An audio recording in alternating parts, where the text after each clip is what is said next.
Hey, welcome back to another episode of the Lonely Liberal Podcast. I'm your host, Nick Zankin, and I'm so happy to have you on this lovely Wednesday evening.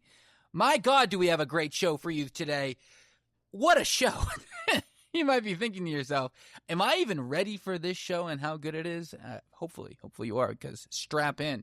No, we do have a good one, and I can't wait to talk to you about it. And it's funny because when I do these Wednesday shows, these kind of deep dives on a particular topic of interest, usually I have kind of a gut feeling for what the story will kind of turn into. So I'll have like an outline and I'll kind of come up with a concept and I'll do some research and either be like, yep, Nick, you were onto something, find the research to support my claim, tell you the story, or I'm just wrong. And this is one where I was more on the wrong side than the right side, and I'll tell you why. So when I started this week, I was thinking to myself, is Trump really that powerful with this incumbent purge, right? This has been something we've talked about over the last few weeks, is that all the people Trump has endorsed have won, and everyone who has gone against Trump has lost. And is Trump really this kingmaker? And maybe it's the kind of contrarian in me. I just want to go, no, come on, stop. And so I started doing some research to see if that's true.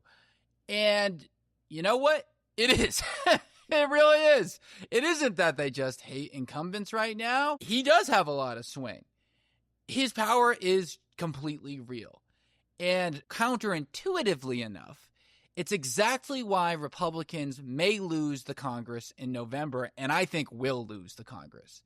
So that's what we're going to talk about. Well, not that is Trump's power real or not. It's that, is this idea of purging his enemies in the Republican Party itself, and more importantly, is the GOP's idea of strapping their wagon to a guy who's currently polling at a 38% popularity a good idea? So let's talk about it. I'll tell you it's not. TLDR, it's not. But I'll explain why, and I think you'll enjoy it. So don't forget to subscribe, all that stuff, and without further ado, let's get to it. All right, so just a quick recap on this purge that we're talking about, the body count, you could say, is these three guys, the kind of the three heads of the people who have lost their jobs because of Trump's will, and that is Senator Bill Cassidy from Louisiana, Representative Thomas Massie from Kentucky, and Senator John Cornyn from Texas. And while Massie is probably the most famous because of his consistent stance on the Epstein files and voting with the Democrats to release those files and being the co-sponsor of the Epstein Transparency Act, Cornyn is almost the most shocking, and that's because he's a 20-year senator who's literally just as incumbent as it gets. And he lost to Ken Paxton, a dude who was just impeached for bribery like 2 years ago. So it was really shocking because Ken Paxton is not like this unbelievably loved candidate, and John Cornyn is this guy who's really played the thorn in Trump's side over a while. Cornyn's been pretty much boilerplate conservative, and Paxton is kind of a schmuck. So, yeah, it's shocking that happened. That really solidified how strong Trump's power is in the GOP. And so it is worth saying how different this is than normal presidents. We've had presidents endorse candidates, and we've had presidents try to really influence at a really wide level.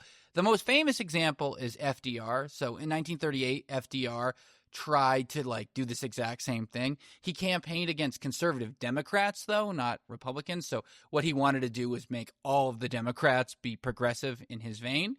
And he did terribly. None of the progressives really won. The conservative Democrats did really well, and his purge failed. So Trump's purge really is historic in the sense that he's really has a grip on the party that we really haven't seen before, at least in the last 150 years almost. And so this is what ultimately comes to the question, and why I was so suspicious of this to start. It's, how is a guy who's polling at a 38% approval rating, the lowest of either term, by the way, this is the worst he's ever polled, controlling 100% of his party? It doesn't make any sense, right? How can someone that unpopular be this powerful? And this is the answer. I did some research and I'll tell you. It's ultimately because his power isn't measured against the country.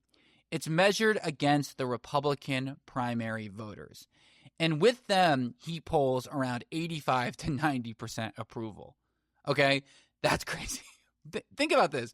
For independents right now, he polls at a 34%. So that just shows you how different independents are from GOP loyalists and the GOP in general. It's just those two usually are a lot more blended. This is crazy.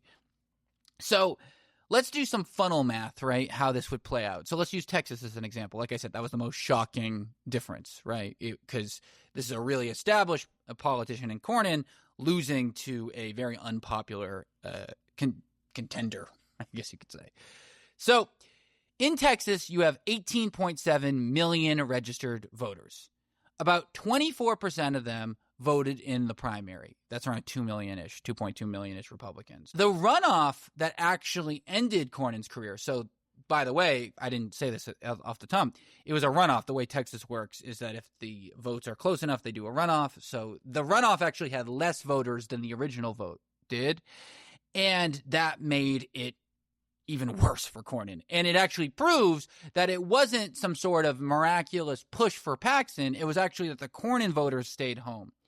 If you look at it, Paxton basically got the same amount of votes he did in the first one. Cornyn's votes dropped by more than 400,000 votes. That's down 45%. So it wasn't, like I said, Paxton just surged. It was Cornyn just kind of stayed home. So like traditional Republicans just didn't vote. It was more that the MAGA people did vote. So in reality, if we think about this fear, it's really not that big of a fear at all because most Republicans sit in really deep red states. The general election is typically like a formality. This is how Ted Cruz keeps winning or these random nut jobs keep winning. It's that these primaries are actually where they have a chance to lose their job, and usually no one runs against them. Most people run unopposed. So a popular president could really swing this, but even an unpopular president, if he's popular with these people who are really devout, which Trump is, he actually can, swing these elections. Also, and we talked about this a few weeks ago in our PAC episode of Who's Buying Your Election, the MAGA Inc., which is the Trump super PAC, is the biggest PAC right now in terms of dollars committed. They've spent already $350 million in cash on ads and stuff like this, endorsements and whatnot like this. This is the biggest spender. So not only is it Trump's words, it's his pockets, it's his money, right? And this is what scares people shitless. And my original thought was, well, what if this is just an anti-incumbent push, right? People are so pissed at the government, and these are just three high-profile incumbents, and so, we're getting a lot of media attention, but in reality, it's more not so much they love Trump, it's more that they hate the incumbents. But unfortunately, or not unfortunately, just reality-wise, this isn't true.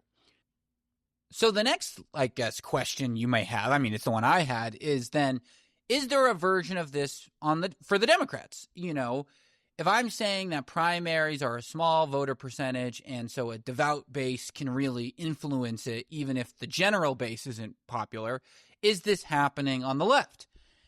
And it's definitely not happening with Chuck Schumer. Chuck Schumer's endorsement has been an absolute disaster.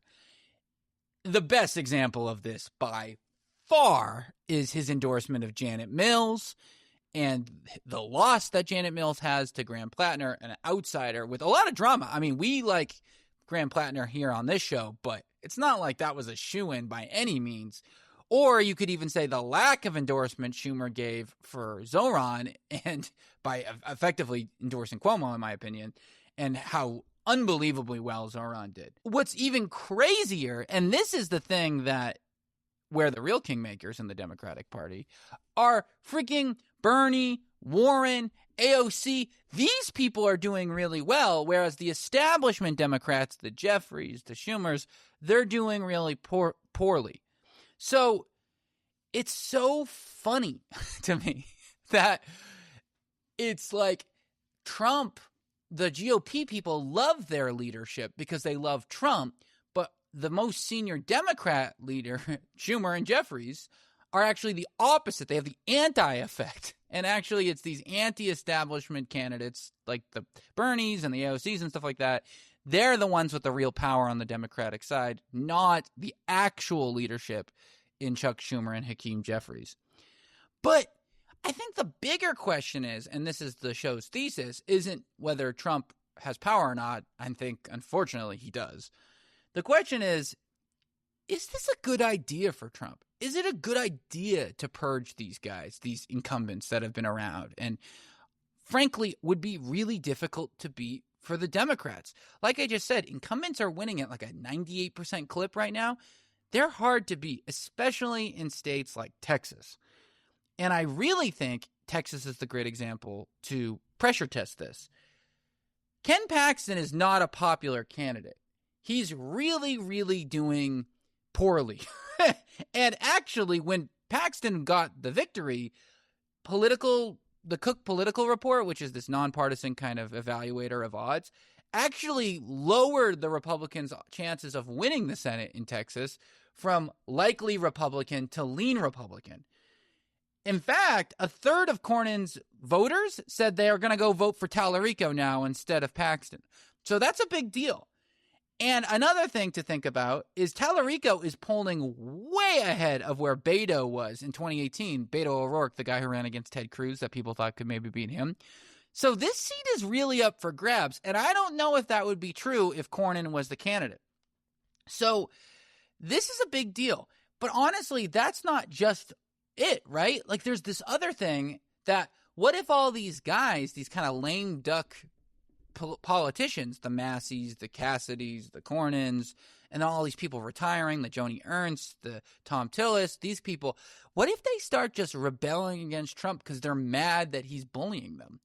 And they really just drag it out even worse. So that could be another side effect. And I think it really doesn't matter one way or another if the Trump-endorsed candidates do well in the primaries. And this is why. Because actually, people are starting to blame Trump for the problems we're seeing now, okay? Let's take a look at gas prices, which, of course, have surged since the Iran war. 77% of registered voters say Trump bear at least a fair responsibility for gas prices. Okay, Nick, we just said that doesn't really matter. What did the Republicans think? 55% of Republicans say it. That's pretty interesting. They don't usually go over half when criticizing Trump.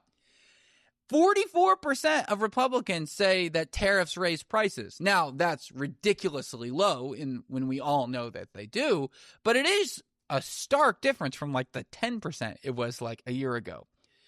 But here's the thing. Trump will never get, like his base will never flip, right? Like the MAGA people, they're not going to flip. They're not going to, and so that doesn't matter. But MAGA isn't Republican. And I think that really matters. I think a lot of the times people on the left will say it like all Republicans are MAGA, but it really isn't like that. It's more of like a square rectangle thing where every MAGA is a Republican, but not every Republican is MAGA. And I don't think people realize that it isn't one-to-one. And that difference is starting to grow further and further apart. And I don't think people are really appreciating how much of that Republican base who won't go vote in a primary but will go vote in a Maine election there is. And especially because Trump himself won't even be on the ballot. So you have this situation where like you're energizing them for these like random bursts, but I don't really think you're going to be energizing them for these Maine elections. And I guess the last thing that I was thinking about was, okay, like people are moving off of Trump, and I think that's fair to say. You can kind of feel it in the air. But are people actually voting for the other candidates? Are they still, holding their nose and voting for whatever GOP person because they think, oh, whatever, that's so important? And so far, not really. I mean, there's been these special elections that have happened over the last year, which, when a seat randomly vacates or something like that, or they're off schedule. And Democrats are absolutely smoking Republicans in these special elections. They're outrunning their margins by 11 points so far, and that's grown each and single one. So it started off at 11, and now it's like 13. We're talking 15 in the latest one. So these things are actually getting more Democrat favored over time, and that's a big, big tell that how the midterms will go, these special election preview. Now, they are weird, so I'm not saying it's like, oh, thank God we're good, but I am saying that I think if it just was major apathy caused by Trump, like if people go, oh, even Trump can't save us, what's the point, and don't vote, we wouldn't be seeing such overwhelming Democrat victories in these special elections. So here's where I landed after a kind of a week of trying to talk myself out of doing this episode, is that, like I said, Trump's power is real, completely real, more real than even FDR's, who was quite powerful. But it's real over a shrinking occasional electorate. 90% approval with 5% of America is not very valuable. It may be valuable for these primaries, but it also may not be valuable come November. And that's our show, folks. Thank you so much for listening today. If you like the show, make sure you like and subscribe, rate, review, all that stuff. It really, really helps. Also, just showing people the show, very helpful. Remember, you are the marketing department. Word of mouth. Don't forget, you can email us at media@thelonelyliberal.com, media@thelonelyliberal.com. And we'll be back on Sunday with Rick to talk about the news, see what's going on this week. Always drama. Until then, take it easy. I'll talk to you later. Bye.